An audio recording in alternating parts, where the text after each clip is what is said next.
Қызым, саған не арнайын әкелік жүрегіммен. Бақыттымын, сен барсың білемін мен. Қуанышты шақтарыңды көру үшін қолдап қорғап қасыңда жүремін мен. Қызым, саған қалай тілегімді жеткізейін, пісіріп өлеңімді бөктірейін, қолыма қалам алып әр күнімді тілегімді арнауменен өткізейін. Қызым, сен нәзіксің жіңішке жолдарыңда, қалың біткен қамал болсын орманыңда, разылығын алып жүр атанаң қолдауыңмен қорғаныңда. Неткен сұлу көріктісің келіскен, қай жеріңгем сұлу болған еліктен, жылдан жылға өсе бер сұлуланып, жаңа жасың құтты болсын періштем. Әкеңнің қабыл алғын бірер жырын, жақсылыққа толы болғай әрбір жылың.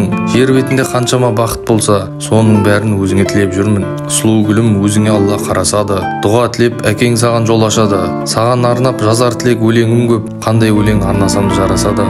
Сен мені самал болып есіп жүрсің, мен үшін таусылмайтын есіл жырсың. Мен сенімен бақыттымын неге десең, себебі жәннатымның есігісің. Ибалы бол, халық сені мойындасын, ел жұртыңнан төмен баға қойылмасын. Жұрттың бәрі әкеңдей болмас жаным, сен менің әрқашанда ойымдасың. Кең болсын пейілің мен жомарттығың, жақсы болсаң қалғаны болат күнім. Қызым, қадірлі қонағысың үйіміздің, жаныма батып жүр ғой қонақтығың.